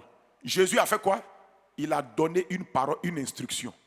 Quand Pierre a mis ça en action, ce qu'il a fait toute la nuit pour ne pas avoir, en une obéissance, en une instruction, ça dit que ça a craqué. Vous pensez que c'est compliqué pour Dieu de vous donner, même en plein milieu de crise et de famine, la prospérité? Ce n'est pas compliqué. Mais vous voulez avoir le miracle sans suivre les principes qui ont permis aux autres là d'avoir le miracle. Il n'y a pas sorcellerie. Je vous dis qu'il n'y a pas sorcellerie et magie dans les affaires de Dieu.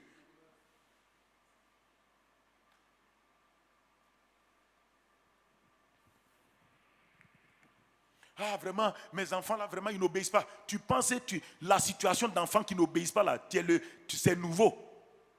Ça a déjà existé dans la Bible. L'enfant prodigue, c'est situation comme ça. Le gars dit, papa, donne les blés. Moi, il fait comme je veux. Ça te donne, hein? Tu n'as pas vu la Bible comme ça. Tu penses que c'est un livre qu'on a écrit. Et la Bible dit que ces choses ont été, je crois dans 1 Corinthiens 10, ces choses ont été, verset 1, 2, 3, il dit ces choses ont été écrites pour nous servir d'exemple. Bon, oh. Je n'ai même pas gratté le message là comme je le veux. J'étais en train d'enlever juste la poussière autour. Hein?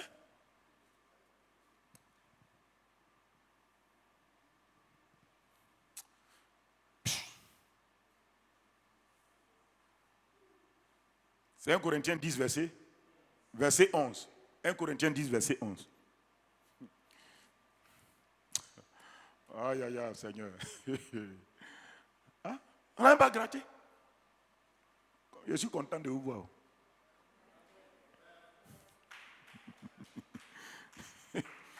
Regardez ce qu'il dit. 1 Corinthiens 10, verset 11. Vous notez après. Il dit, ces choses leur sont arrivées. Regardez, les choses là leur sont arrivées. Ça veut dire que ça va aussi, ça peut t'arriver. Mais on dit ces choses leur sont arrivées pour servir d'exemple. Et elles ont été écrites pour notre...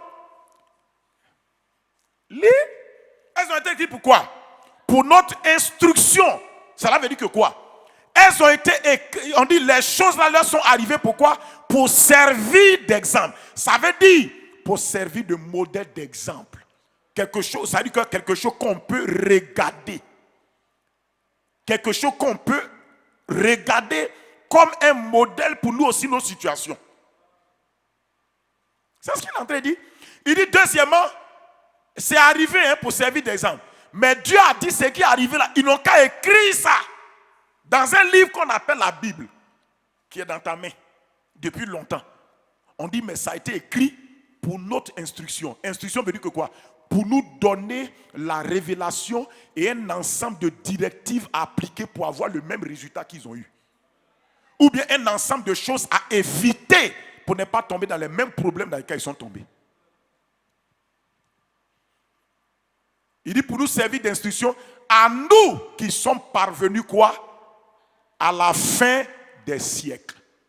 C'est nous qui sommes à la fin des siècles. Mon ami, notre siècle là, c'est le siècle de la fin où?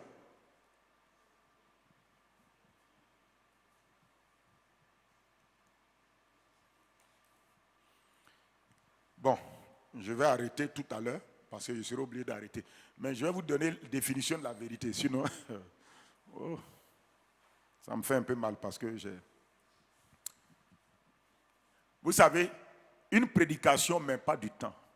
Souvent, quand on enseigne, ça met du temps là. C'est normal. Ce n'est pas trop prédication. Prédication, ça ne dure pas.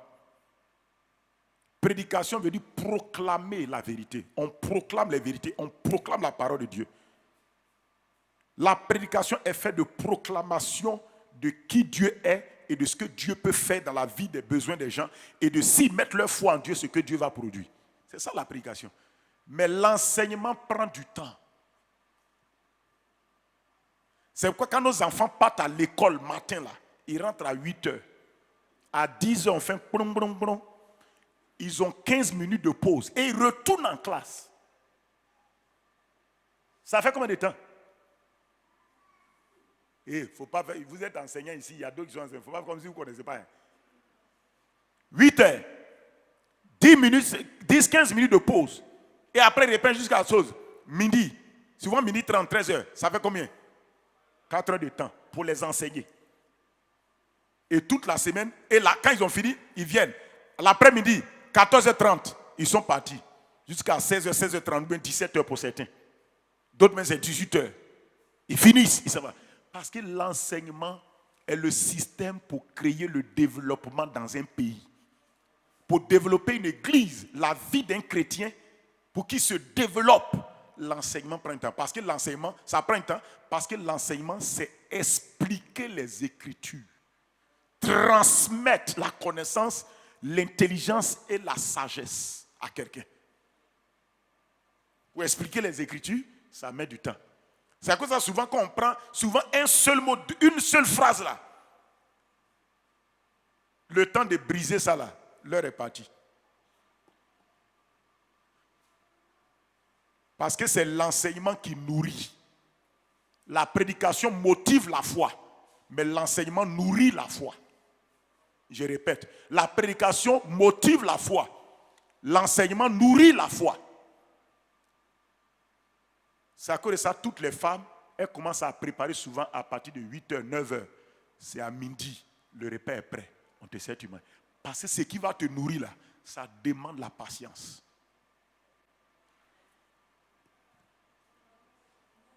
Oh bien. C'est que ça, tous les restaurants, pour avoir du temps, pour que les gens mangent, ils sont obligés de faire des pré-cuits. Quand tu commandes, tu dis tu veux manger ça, c'est pas maintenant ils ont préparé. Oh. Il y a des choses, ils ont pré-cuit, ça est là entassé. Ils prennent, ils mélangent, et puis on te dit ton repas est venu. Ah bon.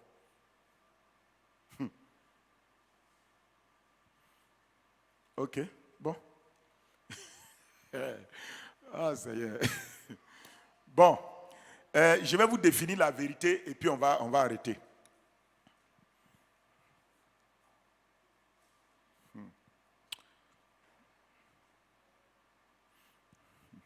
Écoutez ce que je vous dis. C'est de tout mon cœur que je vous parle. Parce que j'ai vu aujourd'hui que les gens pataugent dans la délivrance et dans la liberté. Les gens n'arrivent pas à vivre la victoire parce qu'ils pataugent. Parce qu'ils veulent vivre la vie victorieuse sur la mauvaise base. Jésus dit, vous connaîtrez la vérité vous affranchira. Peut-être ça, là, je suis obligé de continuer, c'est un peu d'une certaine manière, le dimanche prochain, mais à travers les dévotions matinales, on va voir comment chose.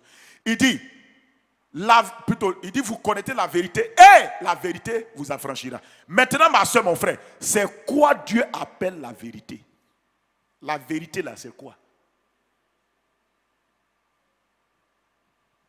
La vérité, première définition, c'est la parole de Dieu. C'est-à-dire ce que Dieu dit ou bien ce que Dieu a dit. C'est ça qu'on appelle la vérité. Ce qui sort de la bouche de Dieu là, on appelle ça la vérité. Ça, c'est la définition générale.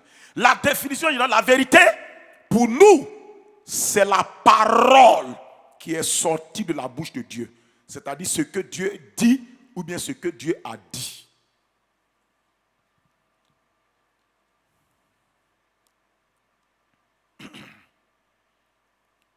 C'est pourquoi dans Jean 17, verset 17, il dit sanctifie-les par la vérité, par ta vérité. Ta parole est la vérité. Il dit sanctifie-les par la vérité. Ta parole est la vérité. Voilà. Il dit sanctifie-les par ta vérité.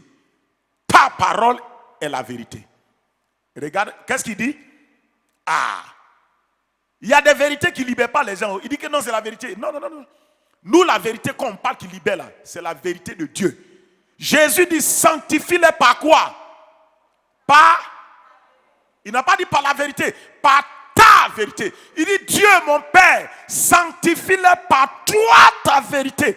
Parce que ta vérité a le pouvoir de libérer quelqu'un.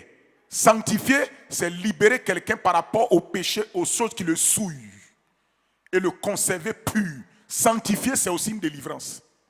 C'est aussi une liberté. C'est aussi la victoire. La sanctification, c'est aussi la victoire sur le péché. Il dit sanctifie-les. Par quoi? Par ta vérité. Donc Jésus sait que son Père a lui sa vérité à lui. Les hommes peuvent dire on a notre vérité. Mais Jésus dit mon Père céleste, il a sa vérité à lui. Il dit Père, ta parole là est la vérité. Donc Jésus nous dit que la vérité du Père qui est capable de te sanctifier. Je vous ai dit, la sanctification, elle n'est pas méthodologique. Elle est véridique. On est sanctifié pas par des méthodes, mais par la vérité de Dieu. Et la vérité de Dieu, ça se trouve où? Ta parole est la vérité. C'est Jésus qui dit, si Jésus est ton sauveur, ton Seigneur, si il est le chemin, la vérité et la vie, c'est que tu dois accepter ce qu'il dit. C'est pourquoi on nous dit que Jésus est le chemin, la vérité, la vie. Parce que Jésus est la parole de Dieu. Donc, c'est à cause de ça qu'il est la vérité. Il dit ta parole est la vérité. Donc la vérité signifie ce qu'on appelle la vérité. Il faut me suivre. La vérité, c'est la parole de Dieu. C'est ce que Dieu dit ou bien Dieu a dit. Deuxième définition de la vérité. Il faut suivre bien. Il faut suivre. C'est que tu dis vérité là, il faut suivre. Tu vois qu'il y a plein de choses, tu dis vérité, ce n'est pas vérité. D'abord, est-ce que tout ce que tu dis là, c'est la parole de Dieu? C'est ce que Dieu a dit là, tu dis? C'est ce que Dieu a dit là, tu dis? La vérité, c'est quoi? La vérité, deuxième définition de la vérité. La vérité, c'est quoi? La vérité, ce sont les choses telles qu'elles sont aux yeux de Dieu. C'est ce qu'on appelle la vérité. La vérité, c'est les choses telles qu'elles sont aux yeux de Dieu. C'est ça la vérité.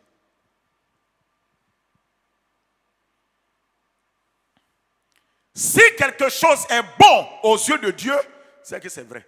Si c'est mal aux yeux de Dieu, c'est que c'est vrai. Ce n'est pas les choses telles qu'elles sont à tes yeux. Hein? Non, non, non, non, non. Il y a beaucoup de choses que tu vois là, à tes yeux là, tu penses que c'est vrai, c'est faux. La vérité, ce sont les choses telles qu'elles sont aux yeux de Dieu. Comment Dieu les voit, c'est ça.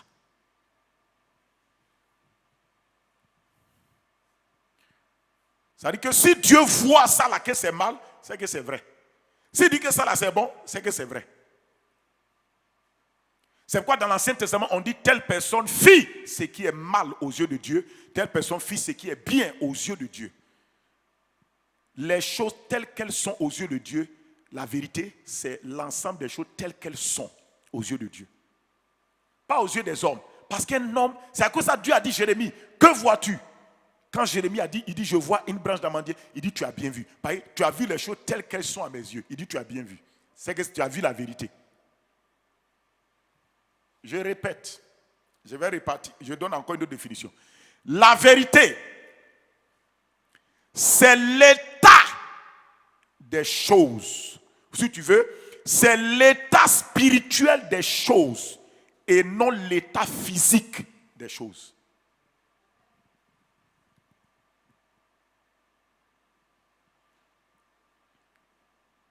Tu as compris ce que ça veut dire?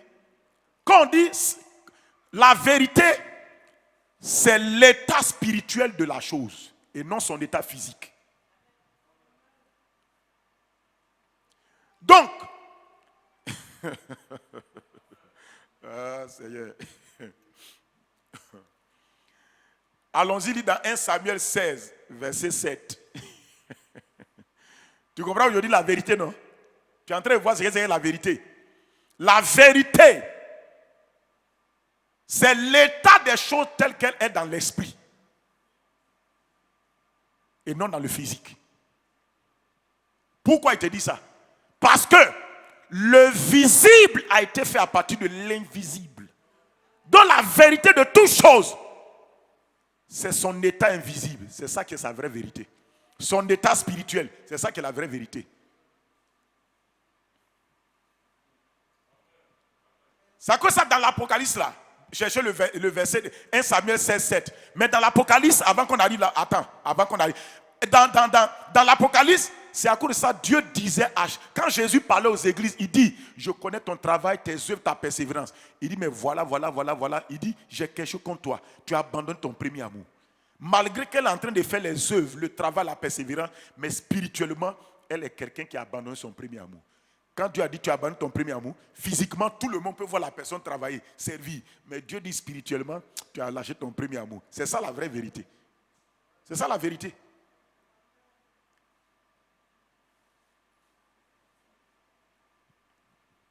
Dans 1 Samuel 7, là, regardez. Tu veux connaître la vérité des choses, je vais te montrer comment tu veux. Il dit, et l'Éternel dit à Samuel, ne prends point garde à son apparence et à la hauteur de sa taille, car je l'ai rejeté. L'Éternel ne considère pas ce que l'homme considère. L'homme regarde à ce qui frappe les yeux, mais l'Éternel regarde au cœur. À ton avis, pourquoi on dit Dieu regarde au cœur? Parce que c'est là-bas que se trouve la vérité de la chose. Ça veut dire que, écoute-moi, tous les habits que nous portons, toutes les apparences que nous montrons ne sont pas la vérité nous concernant.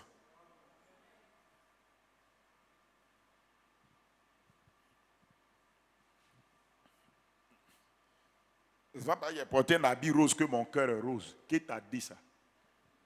Là où tu es là, tu connais mon cœur. Qui t'a dit que c'est rose? Toi, tu as porté un habit bleu. Est-ce que ton cœur est bleu? Hein? Tu t'es habillé en tout blanc. Est-ce que ton cœur est blanc? C'est ça le problème. Tu as porté un habit noir, rouge, quoi. Est-ce que ton cœur est noir, chose? Hein? Il y a trop de choses, c'est du maquillage sur nous seulement. C'est maquillage. Sinon, ce n'est pas nous, vrai.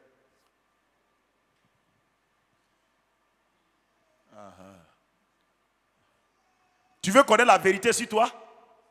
Tu veux connaître la vérité sur toi? Regarde ton cœur. Ton cœur, là, il faut regarder.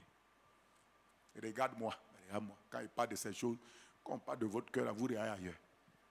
Il dit, tu veux connaître la vérité sur toi? Regarde ton cœur, là. Ton cœur, là. Les Baoulés disent, à Wemba. Ça dit que le fond de ta maison, là. Le mot cœur signifie dans toutes les ethnies, le fond de ta maison, le centre de ta maison, l'endroit le plus caché. Chez nous, en Abé, on dit érégniment. Ça, érégni, c'est la maison. Mon, là, ça veut dire la profondeur de ta maison. Si tu veux traduire dans ton ethnie, ça signifie la même chose. Ça signifie le centre, le lieu le plus caché, la profondeur. C'est que les autres ne voient pas là. Ta vraie vérité, c'est ton cœur. Tout ce que tu montres là, zéro. C'est pas toi où. Ça veut dire que quand tu vas devant Dieu, va être ton cœur. Quand tu vas être ton cœur, tu es lié avec ta vérité. Ça veut dire que quand tu vas devant Dieu, dis Seigneur, vraiment, mon cœur a des problèmes pour pardonner. Dieu dit, tu dis la vérité. Parce que dans ton cœur là, pardon n'est pas facile. Non, Seigneur, je te loue, je te rends grâce. Oh Seigneur, merci. Parce que tu as fait de moi une princesse. Une princesse. Mais tu es princesse où? Mais ton cœur là. C'est ça que Dieu veut redresser. Ça va? Vous êtes là? Ou bien, il dit l'Éternel ne considère pas ce que l'homme considère. L'homme regarde l'apparence, mais Dieu regarde au cœur. Pourquoi? Parce que la vérité, c'est le cœur de la chose. La vérité, c'est l'état spirituel de la chose. La vérité, c'est la racine de la chose qu'on appelle la vérité. La vérité, c'est l'invisible du visible de la chose. C'est à cause de ça que tu ne me connais pas vrai, je ne te connais pas vrai, tant que je ne t'ai pas vu connu spirituellement. C'est pourquoi la Bible, il ne faut pas apprendre à juger les gens vite. Tu ne le connais pas, il ne faut pas aller vite le juger. Là, tu ne connais pas réellement son cœur. Mais quand tu connais le cœur de quelqu'un, en ce moment-là, souvent même ses actions ne te fatiguent pas. C'est à cause de ça, Pierre a régné Jésus une fois, 2 fois, 3 fois, mais ça n'a pas fatigué Jésus. Jésus savait que malgré qu'il a régné, mais le gars là, au fond de son cœur, il aime le Seigneur. Mais c'est sa faiblesse et puis sa trop grande confiance en lui qui l'a fait tomber. Mais Jésus lui a dit, j'ai prié pour toi. Écoutez-moi, quand vous priez pour un homme dont le cœur est vrai, quand le cœur est vrai, les ossements là, ça vient vite. Mais quand un homme, son cœur est faux, c'est ça qui est difficile. La Bible dit qu'un cœur faux ne trouve pas le bonheur. C'est à cause qu'il y a des gens, tu vas prier pour eux. Son cœur là, qui est sa vérité là. La vérité de tout homme, c'est son cœur. La vérité de toute chose, c'est le cœur et l'esprit de la chose. C'est à cause de cela, frère, ça me fait mal. Vraiment, j'aurais pas, il y a des choses que je voulais toucher. Mais écoute-moi. Je te donne la définition de la vérité. C'est Dieu qui m'a donné la définition. Il dit la vérité, c'est ma parole. Mais la vérité, c'est quoi? C'est les choses telles qu'elles sont à mes yeux. Donc si Dieu te dit que telle chose-là est comme ça, c'est qui t'a dit la vérité sur la chose.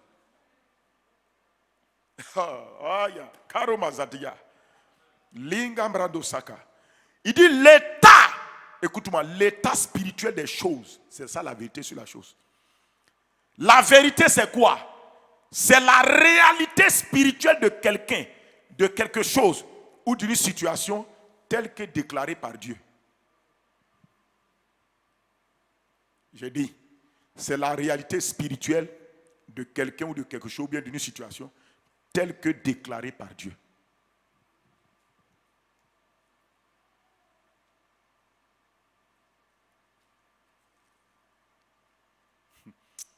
Tu as fini d'écrire. Il faut écrire vite.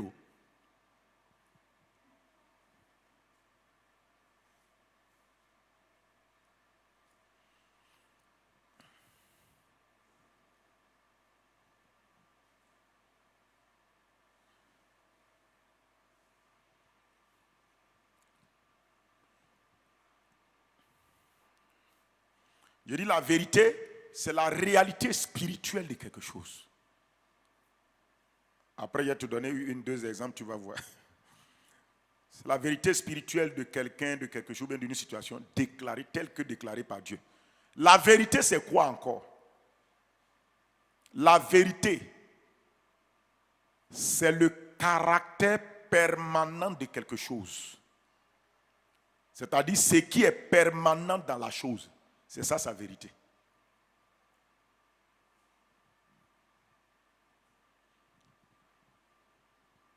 C'est pourquoi Jésus a dit comme ça, il dit le ciel et la terre passeront, mais ma parole ne passera pas.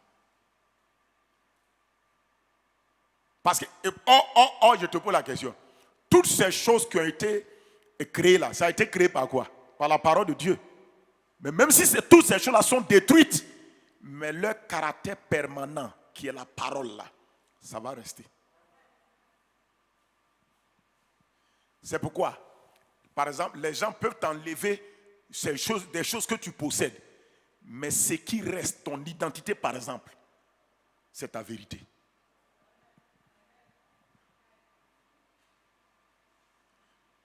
C'est comme ça les gens, ils ont pris Jésus, ils l'ont crucifié à la croix, tout ça. Mais ils n'ont pas détruit la vérité de Jésus. Ils ont vu que 3 jours après, le gars est sorti. C'est ça qui est sa vérité. La vérité, ce n'est pas la chair qu'ils ont détruit là. C'est l'esprit qu'il est là.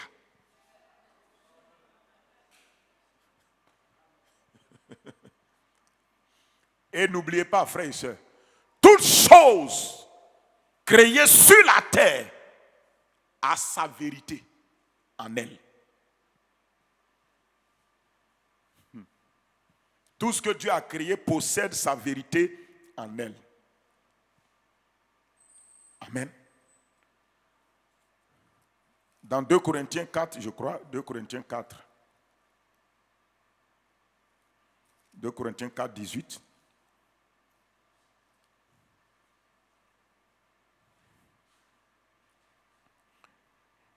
Au verset 17, remonte au verset 17, s'il te plaît.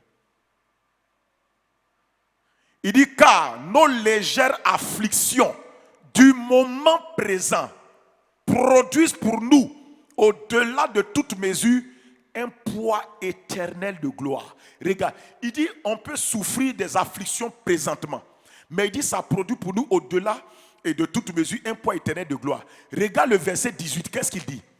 Il dit, parce que, regardez, parce que nous regardons non point aux choses visibles, mais à celles qui sont invisibles, car les choses visibles, sont passagères. Les invisibles sont éternels. Cela veut dire quoi? Il te montre la différence entre ce qui est la vérité et ce qui n'est pas la vérité. Il dit, les choses visibles vont passer, mais quand ça va passer, ce qui est éternel, les invisibles là, c'est ça qui va rester. C'est comme par exemple, je prends un exemple. Quand notre corps là, par exemple, quand un homme meurt, son corps là, qui est passager là, c'est enterré, ça pourrit, n'est-ce pas? Mais son âme et son esprit là, qui sont éternels là, continuent à rester. Ça vit. C'est ça ta vraie vérité. C'est à cause de ça, ton état spirituel et l'état de ton âme, c'est ton vrai état. Ça, c'est quand Dieu va juger quelqu'un là. Écoute-moi. C'est pourquoi quand Dieu va appeler ton âme en jugement, il a appelé tout ce qui te concerne en jugement. Tout ce que tu es là est là. C'est enfermé là-bas. Or, sur la terre, les gens disent, mais lui là, c'était un voleur, un menteur. Quand Dieu regarde dans ton âme, il ne voit pas voleur, menteur. Les gens vont dire, oh, il est allé en enfer. Dieu t'amène au paradis, un point trait. C'est à cause de ça, personne ne peut juger si tu iras au paradis en enfer. C'est à toi de développer les choses que Dieu dit et tu vas avancer. Ah ben oui. Maintenant, pourquoi je te dis ça? On va temporiser ici. Pourquoi je te dis ça? Donc Jésus dit, si vous demeurez dans ma parole, vous allez connaître quoi? La vérité. Ah, donc il est en train de dire quoi? Si tu demeures dans ma parole, tu vas voir les choses telles qu'elles sont aux yeux de Dieu. C'est ce qu'il est en train de dire. Si tu demeures dans ma parole, tu vas découvrir l'état spirituel des choses. Écoutez-moi. C'est à cause de ça, quand la Bible dit que le diable est un menteur, Dieu dit que, quand Dieu dit, je suis en train de te révéler spirituellement le diable, il est un menteur. Pourquoi? Pour que quel que soit ce que le diable va venir te dire physiquement là, ne crois pas ça. Son vrai état là, il est menteur. C'est ça la vérité. Mais on va appliquer plus une autre fois. C'est à cause de ça, quand Dieu te dit, ma fille, quand je te regarde, tu es la lumière du monde. Dieu est en train de te révéler ton état spirituel tel que tu es, tel que lui te voit là. Ça veut dire que même tel que le monde spirituel même te voit là. C'est ça il te dit. Parce que la vérité te concernant, c'est ce que la parole de Dieu dit de toi. Mais la vérité que la parole de Dieu dit de toi, c'est quoi en fait? C'est ton état spirituel tel que tu es.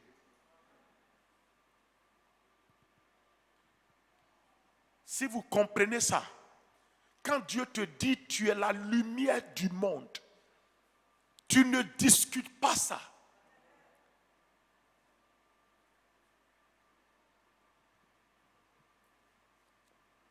Je ne vais pas aller en profondeur parce que je vais montrer une fois comment tu vas maintenant, comment je vais rentrer dans la vérité pour qu'elle m'affranchisse.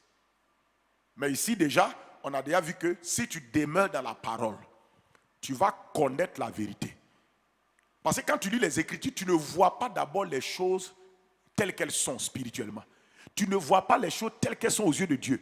Mais quand tu restes dans la parole, Dieu va ouvrir tes yeux. Et tu vas commencer à voir que ce que Dieu dit que tu es là, en réalité c'est ça que tu es. Et quand tu commences à découvrir ça, tu as franchi. Désormais, pourquoi tu as franchi? Tu vas voir que, mais donc je me fatiguais avec l'opinion des gens sur moi. Voici ce que Dieu a dit sur moi. Tu n'es pas libre. Est-ce que tu n'es pas libre de l'opinion des gens? C'est ça il est en train de te dire. Il te dit, écoutez-moi, je prends un autre exemple. Dieu dit en Christ, tu es saint. Dans ta main, tu fais des erreurs. Tu as fait des erreurs. Mais ça n'annule pas la vérité qui te concerne. Je te dis la vérité, c'est ce qui reste permanent.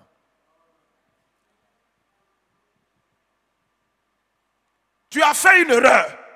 Mais la parole qui est la vérité te dit, tu es juste et tu es saint. Maintenant, comment tu vas utiliser la vérité? C'est maintenant accepter la vérité de la parole de Dieu et maintenant te relever et continuer à marcher comme Dieu veut. La vérité nous a été donnée pour qu'on s'affranchisse de ce qui n'est pas la vérité. Donc je prends cette vérité qui concerne ma sainteté, qui Dieu me dit que tu es saint. Je dis Seigneur, je te rends grâce parce qu'en toi, je suis saint. Et comme je suis saint, je ne peux pas rester dans la saleté du péché. C'est ce qui fait que je confesse, j'avoue et je laisse tomber. C'est la vérité qui libère les gens. La vérité fait que Satan ne peut pas t'effrayer et te faire peur. Mais quand on va prendre cas par cas, vous allez voir que la délivrance traîne parce que beaucoup de gens pensent que leur délivrance n'est pas basée sur la vérité. Beaucoup de gens, les délivrances qu'ils font là, c'est basé sur les rêves qu'ils font. C'est à cause de chaque matin, quand ils se réveillent, ils réfléchissent quel est le rêve que j'ai fait. Beaucoup de chrétiens sont comme ça. Attends, on dirait j'ai fait rêve. Même si ce n'est pas la pays d'un rêve. Attends. On dirait j'avais vu le chat noir. Attends, mais le chat noir là, il était comment? Faut que je me rappelle bien du chat noir. Hey! Quelle souffrance. Ce fameux chat, tu ne vas pas le laisser tranquille. Non, beaucoup, ce que j'ai dit là, beaucoup, vous me regardez, vous vous reconnaissez dedans. Vous êtes des chrétiens rêveurs.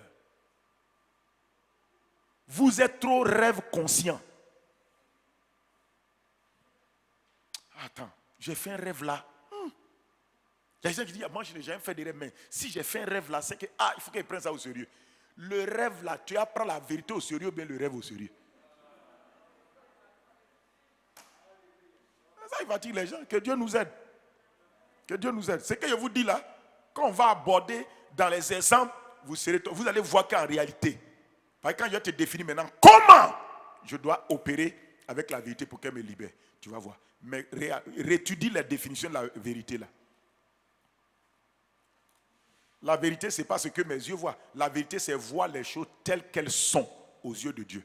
Leur vraie réalité spirituelle. Amen. Donc garde ça et tu seras étonné. Donc à partir de là, si tu te réveilles, n'essaie pas de t'asseoir, réfléchir, faire la liste de tous les rêves. Voilà. Te rappeler de toutes les maladies dont tu souffres là, ça ne te donne pas d'être en bonne santé. C'est prendre le remède appliqué. Amen. Alors je veux que tu pries avec moi ce matin de tout ton cœur.